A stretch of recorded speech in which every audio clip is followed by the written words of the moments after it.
All right, back with the WMAY morning news feed. It's now 6:25. I'm Greg Bishop, and earlier this week, the Illinois House held a hearing about appropriations for the coming fiscal year, and they talked with a whole bunch of different agencies, including here locally with the Abraham Lincoln Presidential Library and Museum and their budget request. But you also had the Illinois Department of Employment Security offer up their budget request, where they asked for $400+ million to operate the operations of the unemployment office. But there were a slew of questions that were raised and not many answers. And some of the questions deal around with the unemployment insurance trust fund debt, the unemployment fraud that happened during the pandemic. And here we are now 2 years into the pandemic, and still not really many answers on how much fraud there's been. So here is some of that exchange between members of the Illinois House and the Illinois Department of Employment Security Acting Director, Kristen Richards. So you'll hear from State Representative Marty McLaughlin, State Representative Fred Crespo, and State Representative Brad Halbrook questioning the acting director of the Illinois Department of Employment Security. So here is a bit of what they had to say and some of the questions that they asked, and not really many answers to.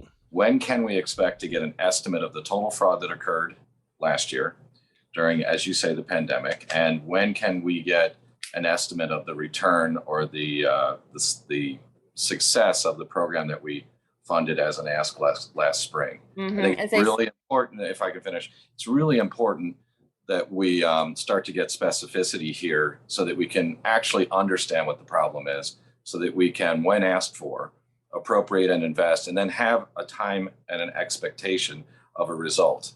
It's a bit frustrating. We're here almost a year later. We don't have an estimate on the total fraud. We did talk about this because we said, happy to support this, but let's have a metric so we can follow whether or not those tax dollars have had an impact on stopping fraud or tracking. As of right now, we don't have that answer a year later. I have asked over and over and over again for a year if the department can share with us the call center operation and all the metrics contained therein, from calls coming in, calls going in queue, average waiting time, average response time, calls drop, how many trunks are coming in, and never got a response. And I'm not even sure if I want to embarrass myself again and ask for the same thing, or if you care to explain why the department could not provide that information to either this committee or the audit commission.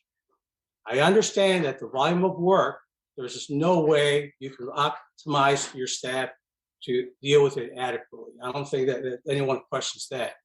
But I think it's imperative for us to understand how bad is the problem. And I still, to this day, don't understand why the department cannot share that information with us. So we're actually creating, my understanding is we're actually creating new programs to the tune of hundreds of millions of dollars, all the while this unemployment trust fund is going unaddressed.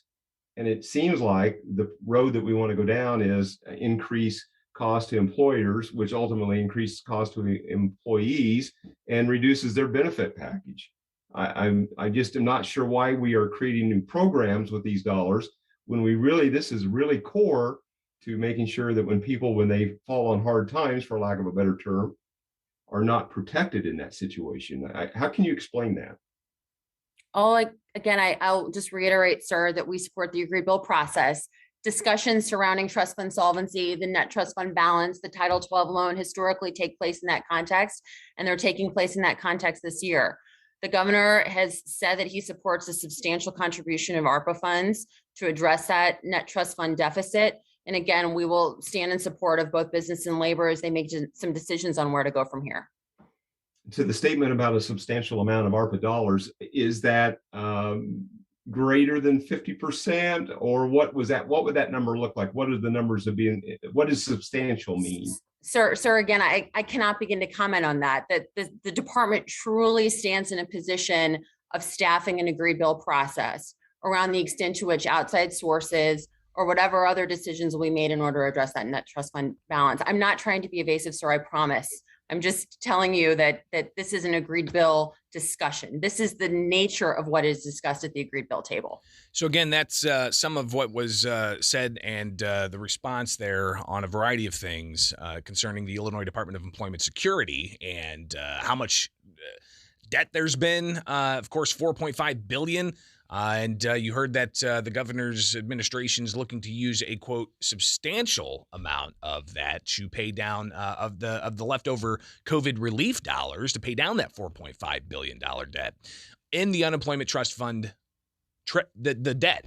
We borrowed that. We had to pay out billions for unemployment because the governor, of course, issuing the stay-at-home order as a reaction to COVID-19. A lot of people went on unemployment and saw that huge spike in the major payouts, but there was also substantial fraud.